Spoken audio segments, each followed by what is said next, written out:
Greetings to you, dear listeners. This is Radio Iteme, and my name is Nwari. Today, I come here with a heavy heart. I would like to start by sending my condolences to our brothers and sisters in DRC, especially North Kivu, for all the innocent lives that have been lost, and to my brothers and sisters here in Rwanda, who have lost their people, brothers, sisters, fathers, sons and daughters, who have lost their lives fighting a senseless war for a criminal, a warmonger, dictator Paul Kagame. Since this bloody regime of criminal Paul Kagame with his militia of RDF invaded DRC under the cover of M23, we have witnessed recently a carnage that took place in North Kivu due to the attack and eventually the takeover of Goma City by RDF militia with their proxy of M23. Different people globally have now decided to stand up and raise their voice for awareness and to condemn the unjustifiable invasion of a sovereign country by criminal Paul Kagame and his militia of RDF, who imposed on Congolese people this war for more than 2 years now. It's a tragedy. It's really terrible for people in Eastern Congo. So far now, reports have been coming out, and the death toll in Goma is reaching 3,000 people. So it's really, really a tragedy. And I really sympathize with people, my brothers and sisters from Congo, and I send all my condolences to them. So today I felt an urge of coming here and share something with you, my brothers and sisters, dear Africans in general. Since the capture of Goma by RDF M23 militia, different actors have been releasing statements, and we saw different head of state summit taking place, one of SADC and another one for East African community, trying to figure out how to end this war and stop the bloodshed. But I want to come back on one statement in particular. The statement was issued by President Cyril Ramaphosa of South Africa. He was condemning the takeover of Goma and referring in the statement, he referred the Rwanda Defense Forces as a militia, which really annoyed the Kigali regime, and they had to respond in a manner which is not appropriate, but they were very angry.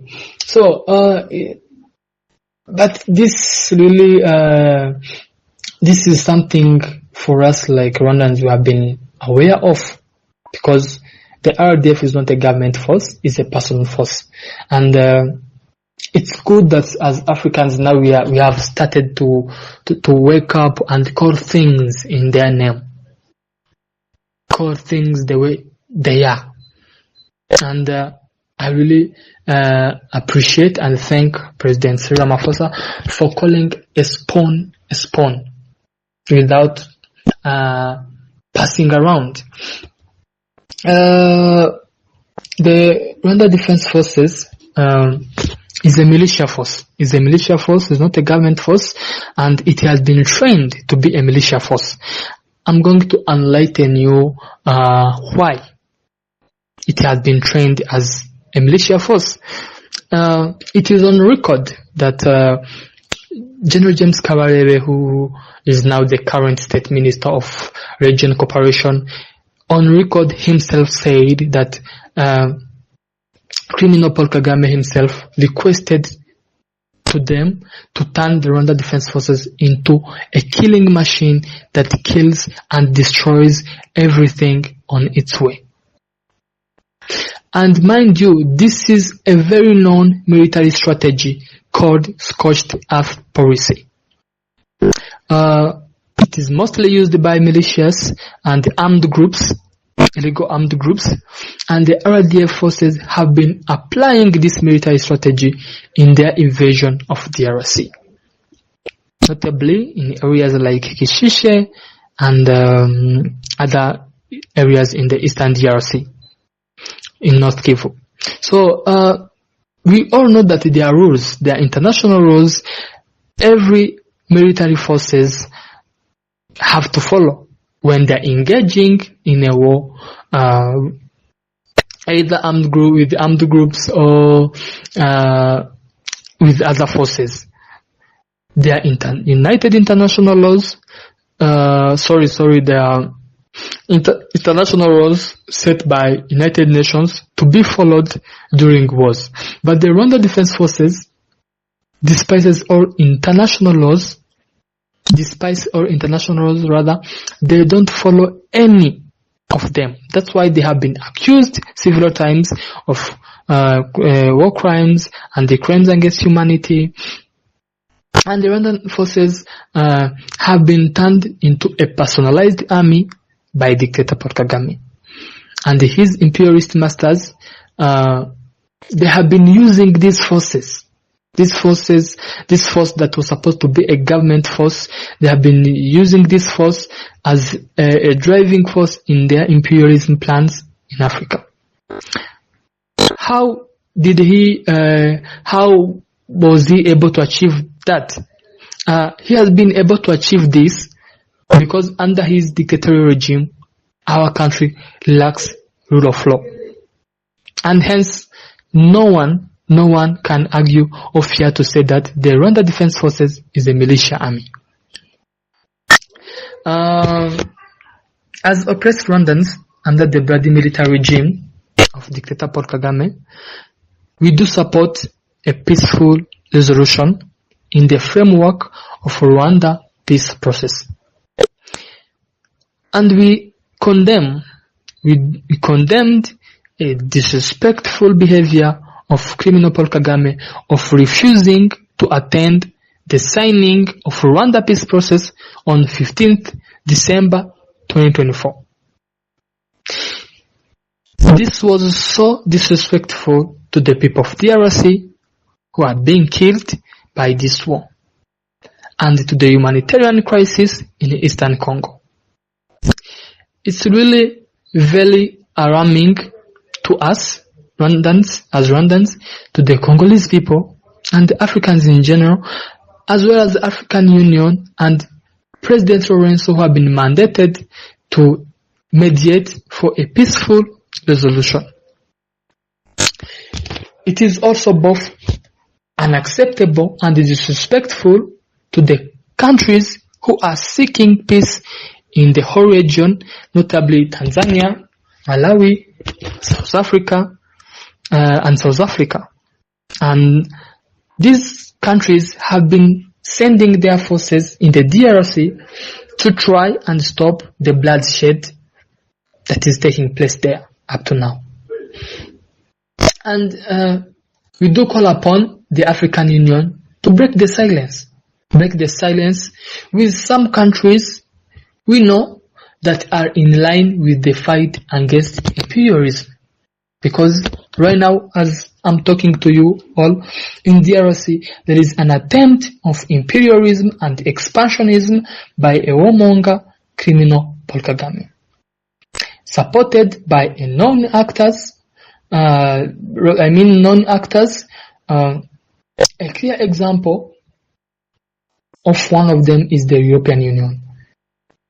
The European Union, with their values of fighting against human rights abuse, promoting democracy and the rule of law, but they keep supporting a bloody regime of a dictator, Paul Kagame, by funding his dictatorial regime to strengthen his RDF militia.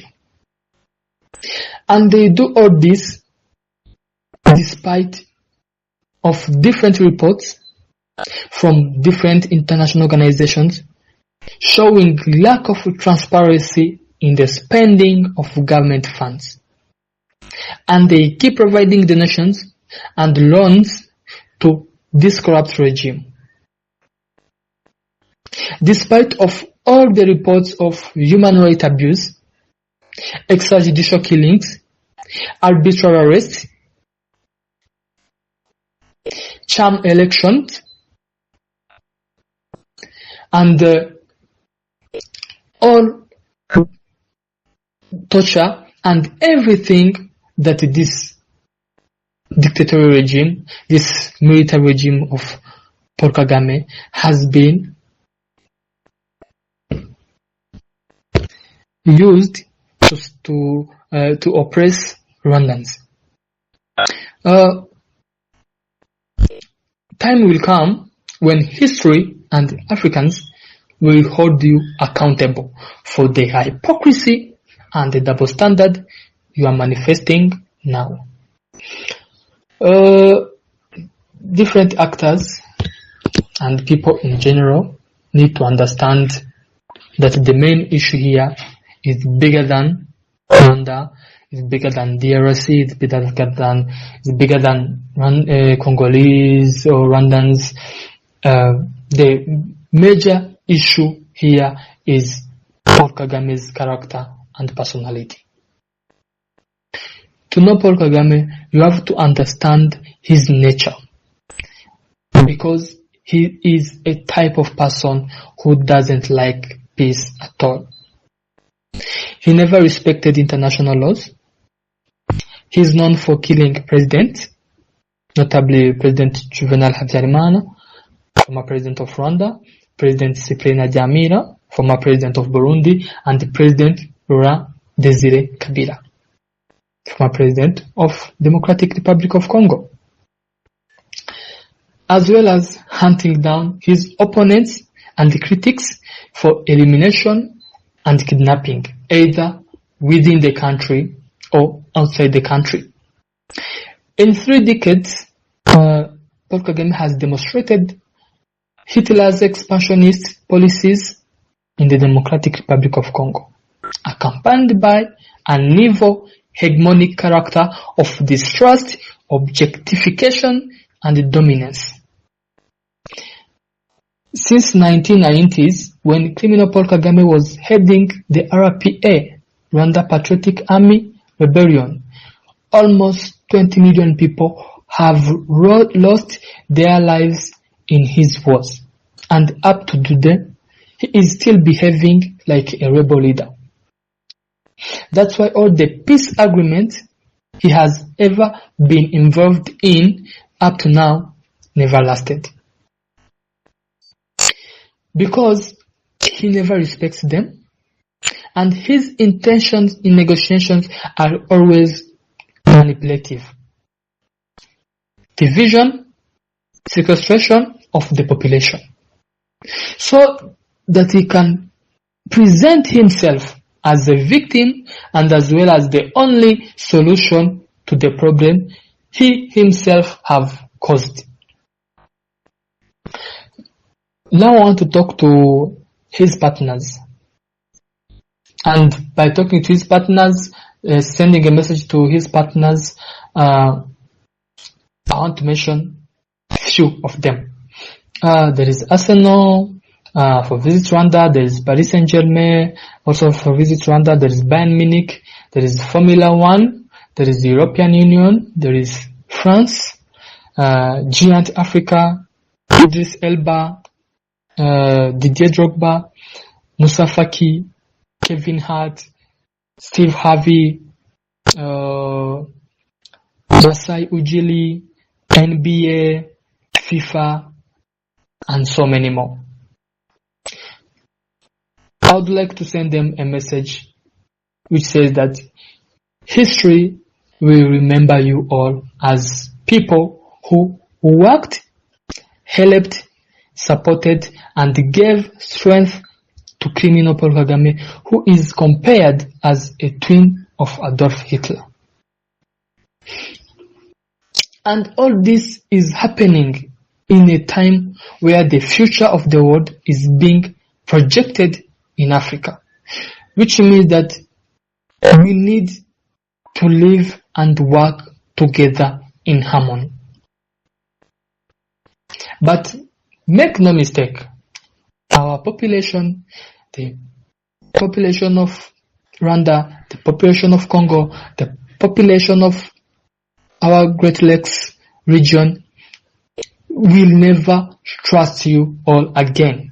After knowing your roles and the silence you all keep in the face of oppression and injustice we have been subjected to by criminal Paul Kagame. Oppressed Rwandans and Congolese, as well as Africans in general, today are expecting you all to rightly advise him and to condemn his barbaric act on both Rwandans and Congolese who are dying today because of his aggression in Democratic Republic of Congo. And you should all remember that the strongest partnership is based on values of respecting human rights and shared interest between the populations or countries. After all that said, what is needed now? What can be done to provide a durable solution? For that to be achieved, Paul Kagame, who is visibly tired, must step down with his bloody regime and let Rwandans who are capable to form a new political regime that will live in harmony with our neighboring countries and stop the killing of our people and provide a win-win partnership. Because this is not someone or a regime that can be trusted with a lasting peace in our region. Because for 30 years, for 3 decades now, as I mentioned earlier, we have witnessed nothing done worse. And this was, he's the one who have been causing chaos and havoc in DRC, especially in the eastern part of Democratic Republic of Congo. So all the agreements that he had been involved in, all the agreements that he has been signed on, he has violated them. So this time around, for the long-lasting peace, he can't be trusted with that. That's why we need a new government, a new political regime that will come out of our country and make sure that we are going to have a long-lasting peace in our region, especially in the Eastern DRC, and live in harmony with our neighboring countries. Other than that, we should start all to expect that very, very soon what happened in Sahel will likely happen in East African community. And if, I repeat, if it does happen, it will be very, very difficult to have again an environment of trust between our population and their partners. This is why an organization like RAC, Rwanda Alliance for Change, was founded, and as well as other Rwandans who are seeking for a long-lasting peace and to implement the values of human rights, peace, and freedom for all, to truly have a rule of law in our country, Rwanda. So This was my message for Africans today, for us Africans in general, for my people in my country, and for my brothers and sisters in Congo, because the issue now our region is facing, this war that has been killing so many people, is no longer only concerning DRC or either Rwanda or the Great Lakes region. It is concerning now the whole Africa. So let's rally up together, all of us as Africans, and make sure that we put a stop on this bloodshed that is taking a lot of lives, that is killing our brothers and sisters in eastern part of Democratic Republic of Congo. So thank you so much. Thank you for having me today on Radio Iteme. As I mentioned earlier, my name is Noari. May God bless you all.